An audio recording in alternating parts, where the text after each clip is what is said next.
Hello all, this is NDNerd17 come back at you for what may very well be the last video I do on the Destiny 2 Lightfall campaign. I know, the support has been tremendous and fantastic while we've been doing these daily uploads. However, I have a life, and I cannot consistently do daily uploads, especially if I want to have them be decent length and quality. But anyway, that aside, this is the first time I will be doing one of these kinds of videos, like a voiceover, and I would like to give my thoughts, as you can see in the title, on the overall Lightfall experience so far. Not just the campaign, though I will be focusing on the campaign quite a bit, but also the gameplay loop after the user interface improvements that have taken place, the story, not just in the campaign, but also in the post-campaign, the quality of life improvements that have occurred, miscellaneous thoughts, and also then just wrapping everything up. If I can, I will try to include chapters in the video description saying when each of those starts and ends, but if that doesn't happen, sorry. Alright, let's get right to it. First off, the campaign. It's going to be split into a couple things. Let's start off with difficulty. Now, my experience is that playing on the legendary difficulty solo. So that is the specific circumstances for my experience. Couple things. One, Tormentors absolutely lived up to the hype in the most of the situations that they were presented. They were terrifying, but that's mainly because they were often faced in small contained areas, so you couldn't just like run away. They were not all that scary in the final mission when you had that giant battle with Keitel and the Shadow Legion and Keitel's forces. They were not that bad then because I could actually run away. But they were pretty cool. I think I got one or two of them glitched for a short amount of time, where they just kind of stand idle. But like, other than that, they were really well done. It's a very interesting, very cool new enemy type. And Dark Harvest is very terrifying, especially since it almost one-shots you in the legendary campaign. The difficulty of the legendary campaign, from what I've seen, people were saying this was easier than the Witch Queen legendary. I wouldn't know. I have found builds since Witch Queen legendary, so I never played it on legendary. So I played this one instead to prove myself that I could. Things weren't too tough in my experience, with the exception of the last battle with Callus. Things weren't too tough. Having an idea of what kind of build would work in these solo legendary situations definitely helped. Monarch put in work. I did not encounter any of the bugs I've seen while playing, which also definitely helped with the feeling of enjoyment. Strand was fun. It was a fun introduction. The movement was fun, but not having a grenade was just awful, especially since I was running Heart of Inmost Light. So I literally didn't use Strand unless I had to throughout the entire campaign. This was, as I said, my first legendary campaign experience. It was overall rewarding. Getting an entire set of 1770 at the end was nice. Getting a triumph saying that I've done all of the missions on legendary was nice. In hindsight, I definitely could have had an easier time with a better build. I could have used Aegis' Scepter to deal with stronger enemies, or using a blinding grenade launcher to deal with some of these stronger enemies. Looking at you, Tormentors. Out of all of them, I know a lot of people had a lot of difficulty with the mission Headlong, especially that final boss room. It was stressful, don't get me wrong, but like in my experience, that was not nearly the toughest or the most frustrating mission in the campaign. The most frustrating definitely belongs to, and probably the toughest, belongs to the final mission. Because, like, most frustrating, I couldn't get onto the threshers to, like, grapple my way like the game wanted me to. And toughest, I could not do the final boss room. If you watch my video on the final mission, I ended up having to cheese Callus with Osteostriga, which worked. It's just I couldn't do him legit, especially not with tormentors running around. Jesus. So overall, I don't know if I would necessarily put myself through that again without having a stronger build. But if I had a stronger build, or a build that at least made my life even easier than it already did, I would probably play the next one on Legendary. Moving on. Let's address the fun factor of the campaign. A big part of that fun factor was Strand. Strand was very fun to play with. However, every time we were forced to use it, it made all the encounters much harder, and killed momentum on a few occasions, especially if it didn't work, like the final mission. Personally, I would have preferred to have the option to use Strand, and not be forced to use it almost every time we had the option, or had it as an option. The final encounter with Callus, that was good implementation. You could use Strand if you want to. You know, there were a lot of things that would make you feel empowered that way.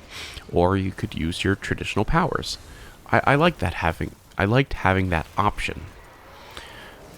The first time we used Strand, and this is very specific to me, because I've gone back and seen that most people didn't have the same experience. The first time we used Strand, I died in a darkness zone several times because I hadn't quite gotten the grip of like the grapple and super, so I kept on falling off ledges and couldn't get back up. And again, it was a darkness zone, so I had to, you know, your light fades and respawn and all that, and it was just so frustrating. And also, drop pods. Why are drop pods in a darkness zone in a campaign? It just sucks the fun out of it. But that's just me. Again, most people that I've watched, if not all people that I've watched do this, did not have that experience with that mission. But I think the biggest thing that frustrated me about it was that it differs so much from like similar experiences previously. Like, remember when we first got our powers back at the beginning of Vanilla D2, how we would go on those missions, get our light back, and just obliterate a ton of enemies to feel empowered again?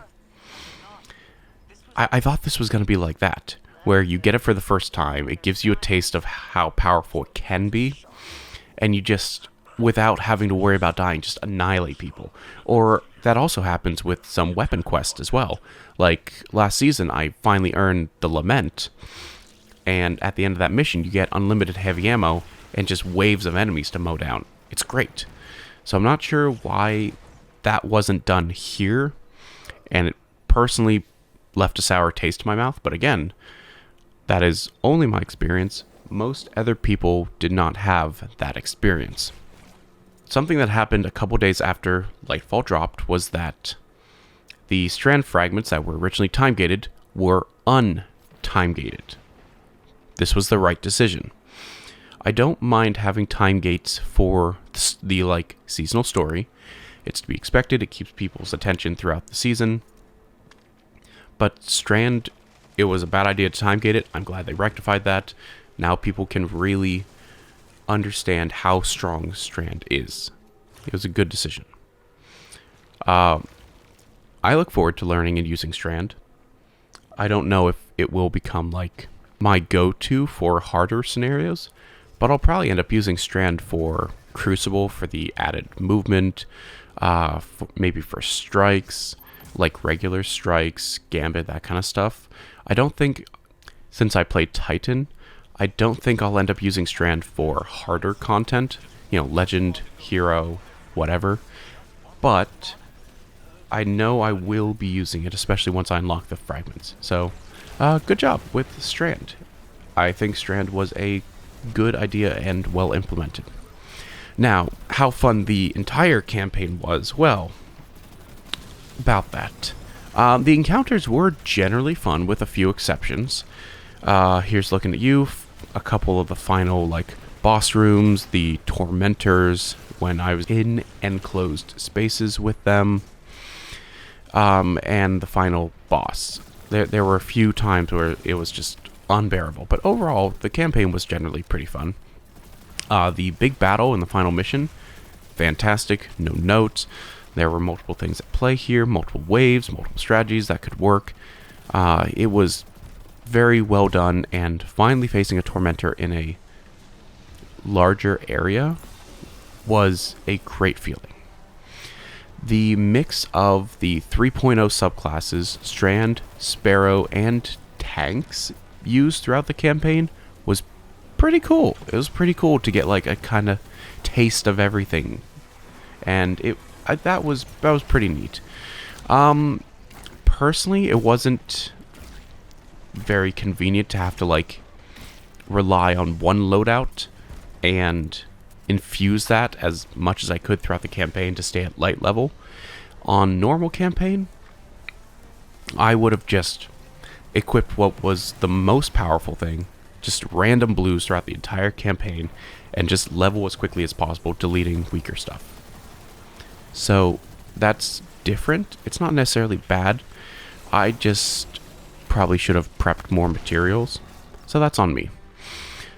I might go back and do this on Hunter, because I was a Hunter main before D2 came out. So we will see if that happens. I don't know. I do like Hunters. I really do. Okay. So we have addressed the difficulty of the campaign, how fun the campaign was, and most of the Strand aspects. Now, this is probably going to be the largest part of my recap of the campaign itself. The characters. Alright. Y'all know it's coming. Let's just get this one out of the way. Nimbus. They weren't that cringe. The writing led to the tone being off at times. Looking at you, trying to fist bump Keitel after her dad just died. And the fate of the universe literally being in limbo at that moment. But whatever. It's not to say that there shouldn't be levity in this game. Levity has been sorely lacking since Cade died, and I think it would be cool to have a character that gives levity. Nimbus appears to be that character. Their crime is not being non-binary. Their crime is being cringe, which is arguably worse. Now, I think that given the reception that Nimbus has had, the writing team will probably find a better balance for them. We'll see. I would like to think so. I have a lot of faith and hope in the writers at Bungie. They have knocked it out of the park time and time again with characters, character writing, stories, etc. So I think they can do this. So overall, I didn't find Nimbus all that bad. They threw off a couple scenes, but again, really not that bad. Rohan. I know more is said about Rohan in the immediate post-campaign missions. The machine gun, I forget the name of the machine gun, the exotic machine gun you get. That's entire mission based around, like, Rohan's research and stuff, and that's cool. However, that wasn't in the campaign. That's post-campaign. In the moment, in the campaign, when we did the campaign, I did not care about Rohan. We didn't see enough of him. He died, he sacrificed himself, and it seemed to be like this big heavy moment. I just didn't feel anything, you know? Because we hadn't gotten to know him really all that much. Also, death flags were present. Like, the moment we found out he had, like, a limited amount of time left to live, death flags were present immediately. Because it's the standard trope. Young, headstrong rookie who loses their mentor and has to kind of come to terms with how the world works in that regard. It was gonna happen. No surprise there. Like, when it comes to emotional gut punches, I felt so much more strongly about when Osiris went to take out Sagira, only to remember his lifelong light partner is dead. Like, that hit so hard. Especially since Osiris is, I think, still my favorite character in the story, and it hurts to see him just sad. We'll get to Osiris later. Yeah. So, Rohan, cool guy. Not exactly an emotional knockout. The Witness. The Witness was pretty solidly written. Pretty consistent in, like, being intimidating and showing the power that it has. There's some stuff going on with, like, the timeline and stuff like that. I won't address that in this one, but the Witness, pretty solid villain. Pretty solid villain. That being said, feel like it could have done a bit more than just intimidating Callus, who's kind of a spineless coward anyway, slicing up a ghost, and failing to kill Amanda Holiday, who isn't even gifted with the light. Like, I feel like more could have been done, but then again, the Witness is the big bad for Final Shape, presumably, so maybe that'll be done in preparation for Final Shape. Moving on. Callus. Up until this point, Callus was arguably my favorite antagonist because they gave him so much character, screen time, story. They gave him so much over the years. You know, whether it was like lore when it came to the various raid layers in the Leviathan, the story bits we got during the Presage missions back in whatever season that was. I don't even know. We knew a lot about Callus going into this and who he was, and I think they got his character correct. I think he was underpowered as a disciple, especially compared to Rolk. However, that might have been because he wasn't gifted with the same powers as Rolk, and Rolk is so much older than Callus. I think, personally, it would have been pretty neat to watch him completely lose his mind in the final mission as he realizes that he's going to die. Like, I think that would have been pretty cool. Like, just have an extra health section. Not an extra one. Like, the last quarter of his health in the final mission, like, once you get past that threshold, it triggers, like, frantic dialogue about how he's the chosen one, and he needs to kill us, you can't kill me, yeah, that kind of stuff. Just grappling with his own mortality. I think that would have been pretty cool. But, like, it was still fine. I also think that it would have been cool to have throwback references in his dialogue to properly establish the kind of in-depth relationship we have with him at this point. For example, calling us his shadow repeatedly, because that is what he viewed us as back in, like, the season of Opulence, or saying how he's the real deal, you know, when we encounter him in the final mission, as opposed to the robots we killed that were his image during the Leviathan raid, you know, stuff like that. Note, apparently, and this is pretty cool in my opinion, so I think it could have been done more, but it's pretty cool that it was included. If the player had previously earned the Shadow title during the season of the Opulence, Callus does call the player my Shadow in the opening mission. Very cool. Very cool. Wish it could have been present past that point. Now, I understand new players wouldn't get that. And part of the point of the Lightfall campaign was to get new players, and I'm sure it did. It had the highest concurrent player count in Destiny history. Fantastic. However, I feel like it could have been written to make sense even if you didn't get the specific reference, you know? So, overall, I feel like some of the writing could have been tightened up a bit, but the overall characterization was very good. Callus got a good send-off. No real notes for that. Keitel. her presence was pretty well done, in my opinion. Out of all the characters, I'm possibly the most content with her presentation in particular. I feel like her relationship with her father could have been fleshed out a little bit more. However, that's okay. It is fleshed out a lot more in lore books and stuff, so I'm not going to die on that hill. Not at all. Fighting alongside her in the final mission, especially considering how recently she was our enemy, that was very cool. And it was also cool to see the Hammer of Proving, I believe it was. I forgot what it was in the moment. Very cool. Very cool. Osiris. Again, kind of biased. Osiris was my favorite character. Is probably still my favorite character. I thought his character was handled pretty well, even if he got heated at times. It's understandable. He had a lot to prove, considering he wasn't fully trusted in the previous season, even by his protege Ikora, and the stakes have arguably never been higher. His anger and frustration were understandable, and the overall performance was great from Oded Fair. Especially that last mission, screaming, "Get your ghost out of there." Fantastic. You could hear the desperation in his voice.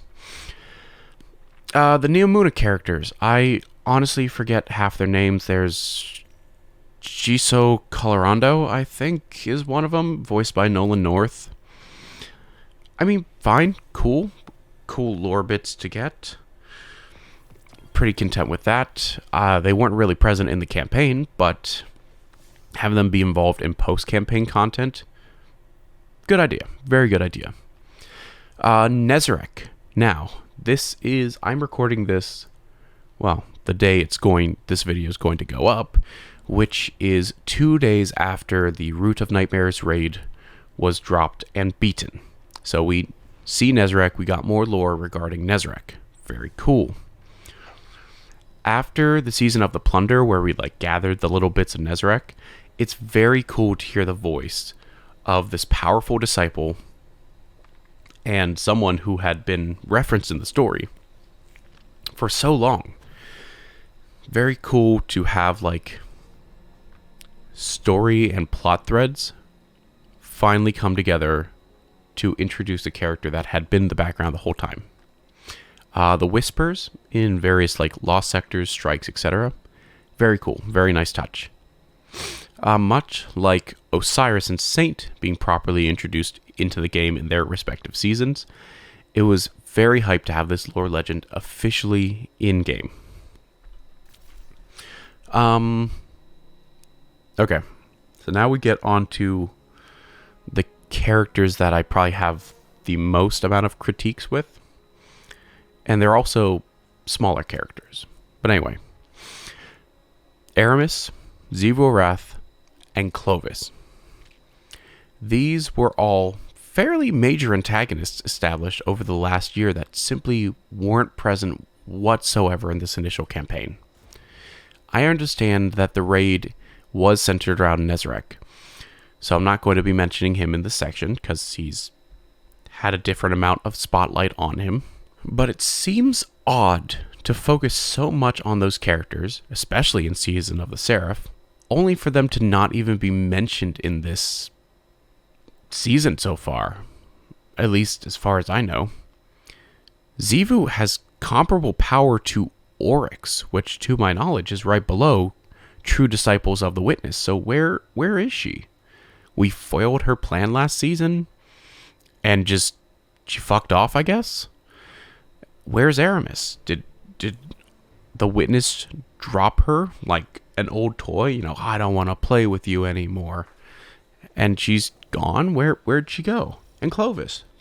Now, Clovis I understand it a bit, but he was so close to having what he wanted. I'm surprised they didn't mention him, especially with the Ishtar Collective stuff going on as well. This is the part where I get a little bit frustrated. And I think this is probably the weakest part of the story overall. Maybe the second weakest part. Zavala, Ikora, Anna, Elsie, Mara. What the fuck were all of these immensely powerful and influential figures doing? You're telling me that only the Guardian and Osiris, who doesn't have light, went after Callus? And Keitel, who also doesn't have light. It makes some degree of sense if the campaign somehow takes place in a matter of minutes, but that'd be weird. We got a whole ass training montage. The campaign didn't take place in a matter of minutes. I should also touch on Miscellaneous, but it does seem like he's going to be present during the seasonal game loop, so he gets a bit of a pass. Now, you might be asking, well, why doesn't Mara get a pass? She's also present in the seasonal loop. She was on the helm, and she's also far more powerful than Miscellaneous. Miscellaneous doesn't have the light. Mara has her magic. What was she doing? What were any of them doing? Now, if you set aside the campaign and just play the beginning and end cutscenes right together, it paints a picture that makes more sense. Where they get blasted, the door shut, the door is open immediately after the blast has gone by, and the witness just does his thing with the traveler. However, apparently entire campaign happened in between that. So it doesn't make sense. Unless it was like a time thing, but I don't think they have access to that. So I don't know. That one doesn't make sense, and it was just very not great. Okay, that wraps up the characters. Let's move on to another big aspect of the campaign. And I believe this will be the last thing specifically on the campaign besides like closing thoughts. Strand. Very cool. However, if the whole campaign was about introducing Strand, showing off Strand, all that kind of fun stuff, in my opinion, all of the fragments that were available before Bungie untime-gated the rest should have been available for the final fight against Callus. I think that's a no-brainer. It should have been able to unlock all of the aspects of Strand possible, before they untime-gated the rest for the final fight. And then gain access to, another 2 or so. And then unlock those, 2 a week or something through meditations. I don't know. I think I already said this. I genuinely look forward to unlocking the rest of the fragments. It is very fun, but I'm not going to probably use an endgame content as a Titan because it revolves around melee, and if you melee in endgame content, you're dead. It feels a lot better than Stasis did when Stasis was introduced, but that's also because Crucible was a nightmare. The supers were not very well balanced, but now Stasis has fallen behind the rest of the subclasses, so that's a bit of a problem. Movement feels great, fantastic. However, it did the inconsistent nature of when things could be grappled or when things would register being grappled really took the fun out of some of the campaign for me. Like that Cyclops in the one mission, I was trying to grapple onto the end so that it would just spin, and I would grapple, and it would be great. And I couldn't grapple it. I couldn't grapple like that wing bit of the Cyclops or the Threshers in the final mission. I tried 3 or 4 times. I could not grapple that Thresher despite getting a damage tick several times indicating I had hit the Thresher. So that was immensely frustrating and really took away from the fun factor personally. In my opinion, it shouldn't have been tied so intrinsically with the campaign unless you were going to unlock the entire thing by that final fight, like I said. Should have had the option to use it, to not use it for a couple of them. I sure didn't use it unless I had to. So that was not great. Okay. That ends the campaign bit, right? Feel like we've been going on for a while. Anyway, on to the gameplay loop. This will be brief. I haven't played all that much. I haven't done the Excalibur quest, the machine gun quest, the Etherglaive quest. I haven't done any of those. I think there's a Quicksilver quest. Haven't done that either. I haven't had time. It's been a busy week, man. Okay. So the story is pretty cool. It's been cool for a while. Bungie's been very good at making the seasonal story, the drip feed content, pretty cool, pretty important. It's cool to be in the Ascendant realm again. It's cool to have Amanda, Devrim, Misrax Kell, and Mara all working together. That's great. With that being said, and I'm sure it'll get better as the season goes on, I've had poor experiences with those missions because I keep getting paired with dumb people who die all the time. They don't know how to play. I've had people leave on me. And it's just, it's rough. I'm sure it'll get better as the season goes on. However, it's just very frustrating at the moment. Still, the game loop is fun. The missions are fun. The enemy density is good. If a little bit intense sometimes, but that'll probably get better as I grow more powerful throughout the season. And the loot is solid. Solid loot. Moving on to the user interface changes. And I'm going to put Commedations Guardian ranks in here as well, since they are now part of that interface to some extent. Completing the campaign grants additional spawn points in Neomuna. Very cool. Very good idea. No notes. Commedations at this point are kinda useless since they're fairly vague. Bit of a shame there, but like Crucible are a bit more specific with like, what was it, Playmaker and Level-Headed. But like no one's going through and specifically picking out people who they saw fit those descriptions, and two, we don't have enough time to pick people, especially with how the loading has been since Lightfall dropped. Guardian ranks, while cool in theory, aren't there yet. I understand we have titles to show previous accomplishment, but I think a better way to implement showing off accomplishments through Guardian ranks would be for those players with more experiences under their belt to have some requirements for higher ranks already filled in based on their previous triumphs. That way, their ascent is expedited. For instance, and not gonna lie, it felt a little neat, you know, the first week or so when this was the case. I have never done a raid. I have never done a dungeon. I have never done a Grandmaster Nightfall. I have never went flawless in Trials.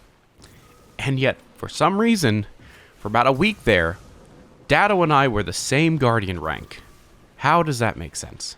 Now he's 8. I'm still 6. It makes sense. It's going to get better, but there needs to either be incentive or some sort of way to make the ascent quicker for people who have a lot more experience in this game. They also shouldn't fully reset every season, or maybe just reset to 6 every season, do the stuff necessary to get to that next rank, and then it puts you to the rank achieved in the previous season. That way progress isn't lost. Kind of like gilding a title. You know, how you do the base accomplishments and then just do some like window dressing to then gild that title. Kind of like that. UI has been good. It's been good for a while. It's been one of the most consistent aspects of Destiny, along with the music, visuals, and voice acting. Okay. Now we are getting on to the story for both the campaign and post-campaign.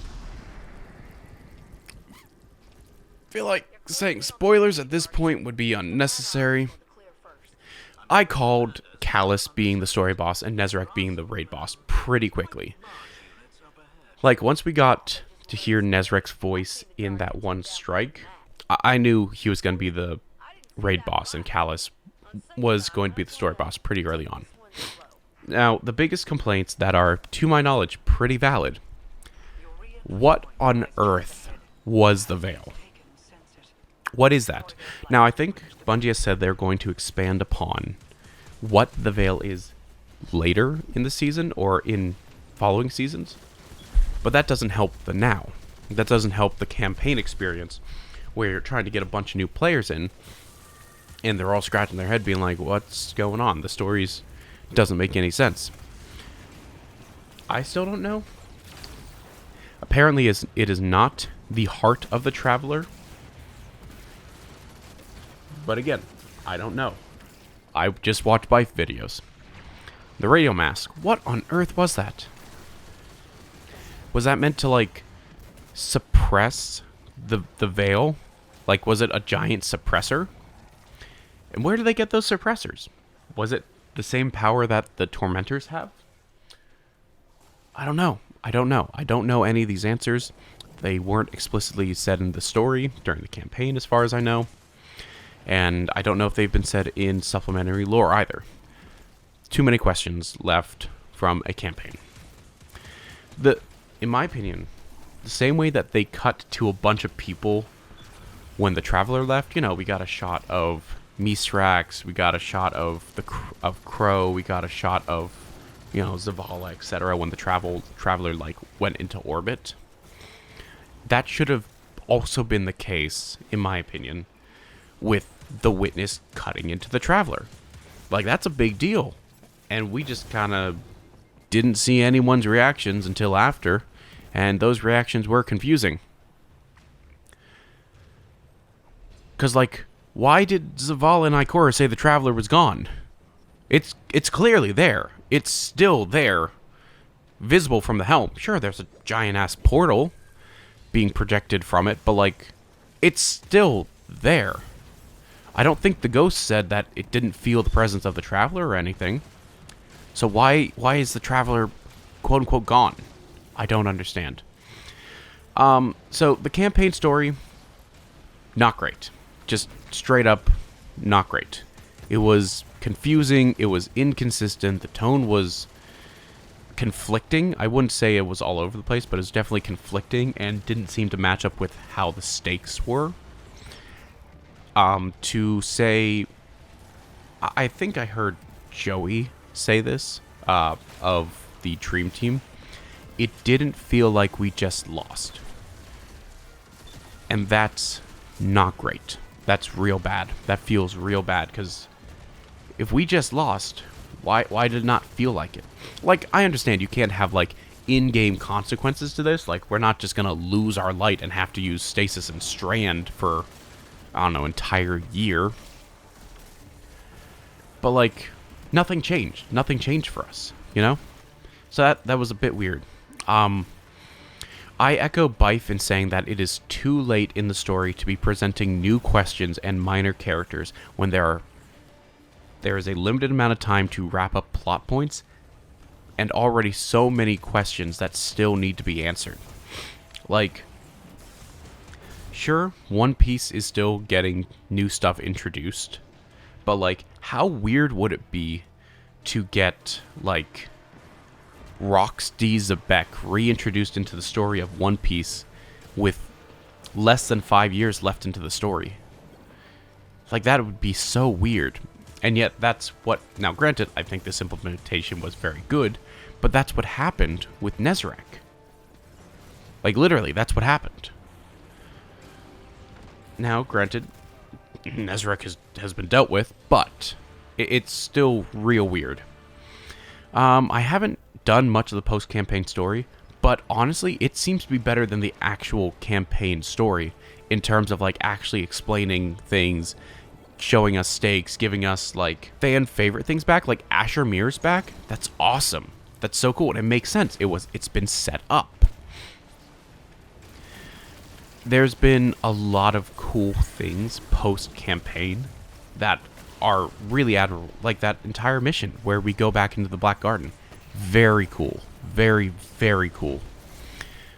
It's kind of weird having, like, relevant storylines said during, like, random Neomuna public events, but, like, You do you. I'm not going to harp on that one too much.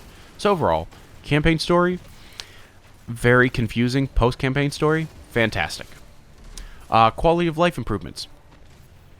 Being able to extract a pattern without A, deleting the weapon, or B, having to complete progress on the weapon feels fantastic. I can just extract the pattern from these new guns, throw them into the vault, and then I'll go back to them later when I find out if they're a good roll or not. Having the previous season's battlegrounds in one playlist, great. No notes. Fantastic.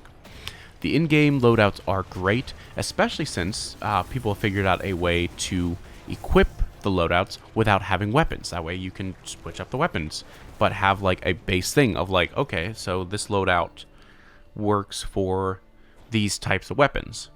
You know, I have like a void siphon one on, so I'm gonna use a void special weapon. No notes. Fantastic. The mods being simplified, honestly, I have no problems with it. It's very helpful for new players. Everything is very explicit as to what they do. And it's very helpful for players like me, who will never be at the apex of efficiency and power. I will not be optimal. I don't have the time for that. I truly don't have anything close to time for that. The addition of armor charges isn't great in all situations, but it does help with the power fantasy immensely when you can reliably generate orbs. Like, for the weekly missions, with all of those acolytes spawning, those taken acolytes with the void shields, I just throw on the, that void machine gun from last season. I now have the ability to generate favor through heavy weapon kills.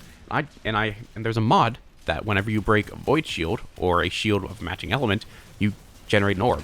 So I'm just mowing through these guys, generating 10 plus orbs on a wave, just absolutely annihilating them. It's amazing. Love that. Not so great solo, because there's less people that can generate orbs, but like, still, feels great. Being able to focus the engrams from any vendor and having those engrams stay at the vendor is amazing. There's fewer engrams just chilling out at the postmaster, chilling out in my inventory. It's fantastic. That being said, I would like to see the like pulsating icon around the vendor disappear, because I don't like it. I don't like having it there. So I don't want to have that there. I don't want to forget that they're there, but it's easy enough for me to check and see which vendors I have engrams at. I don't think we need a reminder that, hey, you got an engram here.